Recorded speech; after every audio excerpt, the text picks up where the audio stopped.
In 2000, we bought an abandoned 100-acre farm in the foothills of the Appalachian Mountains. We spent years cleaning it up, built a new house, and now are trying to make it a functional homestead farm. Welcome to Red Tool House.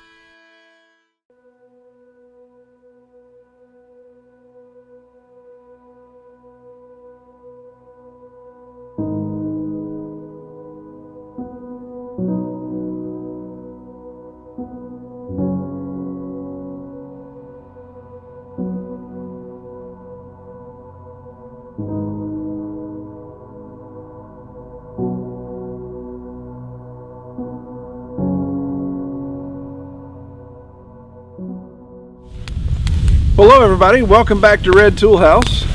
We are enjoying this beautifully cold weather, aren't we, Kel? Yes. A little bit of snow, so we thought we'd shoot this video outside like we like to do, then we at least get a little fire going so we won't freeze our butts off as we record this. But what we want to do is continue our discussion. We've been doing a series on things to consider before homesteading, before starting your homestead. And I'll put a link up to the top there of the playlist of these videos so you can go back and kind of see all the ones we're talking about. So today, what are we talking about, Kel? Not going into unnecessary debt. Unnecessary debt, yes. How would we define unnecessary debt? I know we've talked about this quite a bit, even in our own lives. Just trying to keep your debt as minimal as possible and not spending where it doesn't make sense. Yeah, I guess maybe the first question should be addressed is debt ever a good thing? And that's really a loaded question. As a business owner, and I would say that yes, there's times that debt can be beneficial. If you look at interest rates right now, they're extremely low. Money is cheap, and that's something accountants say, but financiers say, but and there's an element to that. It is cheap right now, so the interest rates are low. You're still indebted to somebody, and the borrower will always be a slave to the lender, to quote scripture. But that's something to consider. To say, well, is there something that I could do logically to use debt that has an obvious payoff or has an obvious advantage?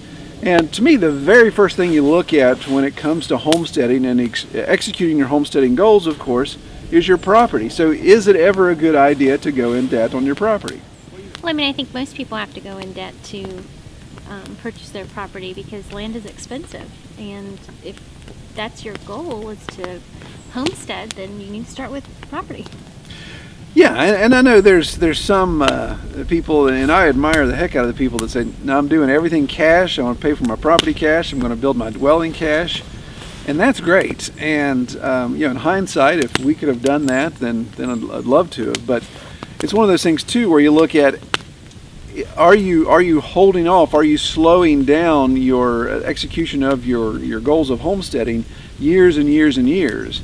And I think where we are in the season of life, if I was starting all over again and had to raise money, I don't want to be 50s and 60s starting all over. Well, I know some people do, but you think, well, I can advance this forward. Now the big catch, of course, of going into debt is for property. It could be a good idea, but what the downside of that is, Kel? Well, you obviously got to work to pay for it. Sure, yeah. So you have to have an income stream. So when you look at that debt, there's a big difference in saying, well, I'm going into debt, $20,000 or $30,000 to buy my property and that has a dwelling on it, or I'm going into debt, $250,000 or $500,000. That requires a lot more money to pay the one back than the other, of course. So looking at that and say, well, if I go into debt, I need to have a clear plan as to how I'm going to pay that off. And with homesteading, you say, well, that's going to have to be an off-homestead job. So I think the way that pendulum can swing, you go from complete cash for your property or your dwelling, all the way over to, man, I'm going to go into debt big time to get a really nice piece of property. It's got a killer house on it. Everything's set up the exact way I want it. But you have all this money tied up in debt. Then you got to work your butt off homestead to pay for it, and you never get to work on your homestead. So there's obviously got to be something in there in between. And look at debt in that situation and say, well, I'm going to work for the next 20 years. I've got a good steady job, so I think this makes sense. I'm budgeting this to go into debt for. Or you can say, no, I've been working dead-end jobs or minimum wage jobs off and on, doing all this kind of stuff just to bankroll enough cash to go do what I want to do. And again, I think both of those are sound opportunities there. You just have to put it on paper and set your goals and stay within your means. And it's kind of funny. We talk about living within our means. If you go back 17 years ago, Kelly and I we were the exact opposite of that, weren't we?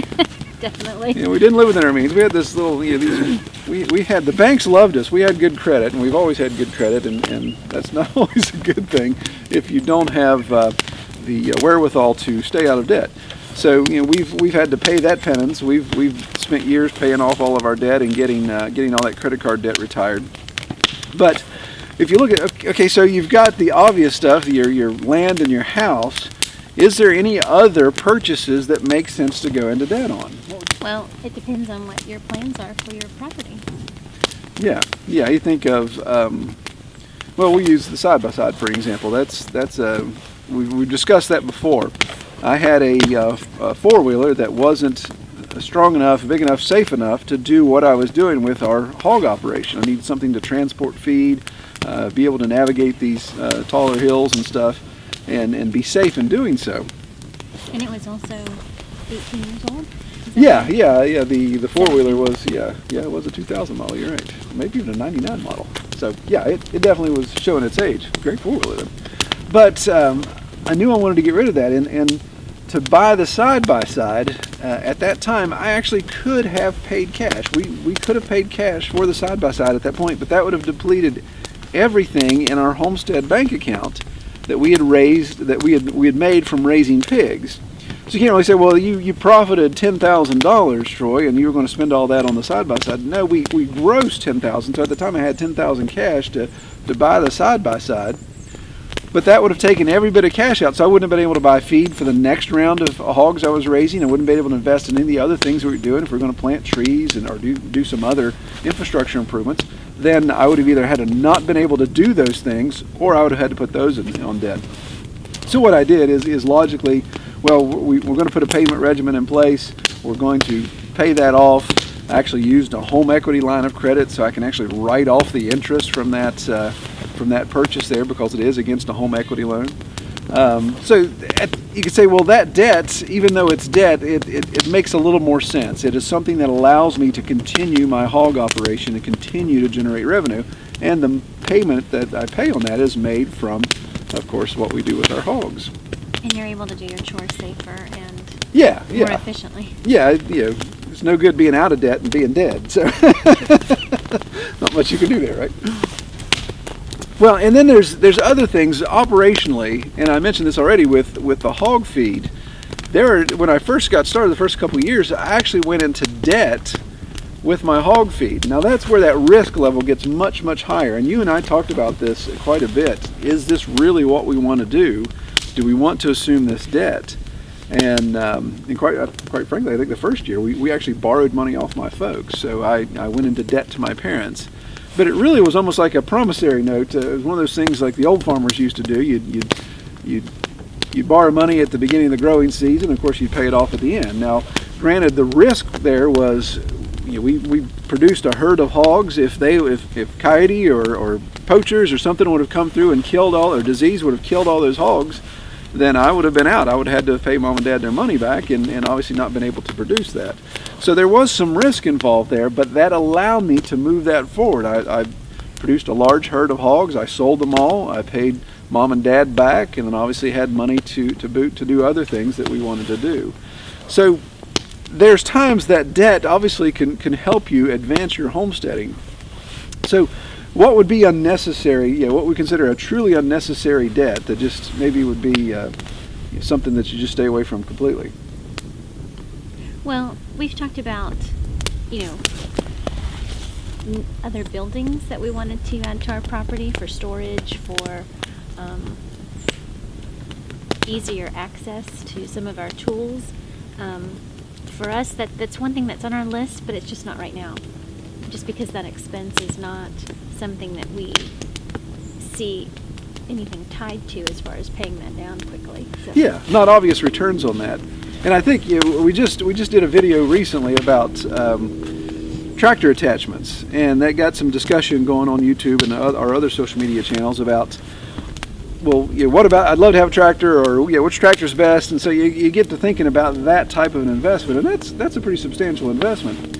And people asking, hey, as soon as I get my land, that's the first thing I'm going to buy is a tractor. I'm going to buy these implements, and that's fine as long as, and you may be paying cash for that, but if you go into debt for those things, you really need to look at, what is my return on this going to be? Is it something that it's just going to make chores easier and there's really no additional revenue that's going to allow me to justify that expense? That's maybe where we say, okay, maybe don't start with a tractor first off. Maybe get on your property and really see what you could possibly need a tractor for, because there's a lot of people that do tons and tons of homesteading type stuff and never use a tractor. Or they use a much smaller tractor, or they even use those BCS two-wheel tractors, walk-behinds. Well, that's how we started out. We bought a used tractor and started out small, and that helped for a while until we needed to get something bigger. Yeah, I had that little Kubota. It was a little 20-horse. I think I paid $3,000 for it, a little four-wheel drive, and it was a death trap. Didn't have a roll bar, didn't have a seat belt, didn't have any of that stuff. And but it did what we needed it to do until, as Kelly said, it was time to upgrade. So I think looking at those type of things and saying, well, why do you want this? Is you say, wow, I'd really like to have them because they're neat, because they're cool, because they're fun. I think I could really enjoy it. Okay, that goes over into hobby expenses, and I think if you're going into debt for hobby type stuff or things that are just going to be fun, then you really got to make sure you either pay in cash for that or you've got a logical way to pay that off. So I think just sitting down and putting a goal together, and you had mentioned, Kel, about having your own plan. Well, yeah, I think that it's just common sense. You just need to make a priority list. What are the things you want to spend money on, and prioritize them as to what you need, and just start at the top and work your way down as you bring more money into your homestead. Yeah, I think you're right. It's just a unique situation, but having a plan, and that just goes back to everything. I mean, just have a plan for as much as you can, and justify what you're doing, but just really put it down on paper and say, if I'm going to go into debt for this, where is my return going to be recognized? How am I going to justify this, or to get money back to pay off this debt? And like I said, if it's land and it's going to be a 20 or 30 year payoff, just factor that in. But just know, obviously, you're going to have to work to pay that off. Thanks again for joining us today. Give us a thumbs up if you enjoyed the video. Subscribe to our YouTube channel, and check us out on Facebook at facebook.com/Red Tool House Farm. Thanks, everybody. Take care.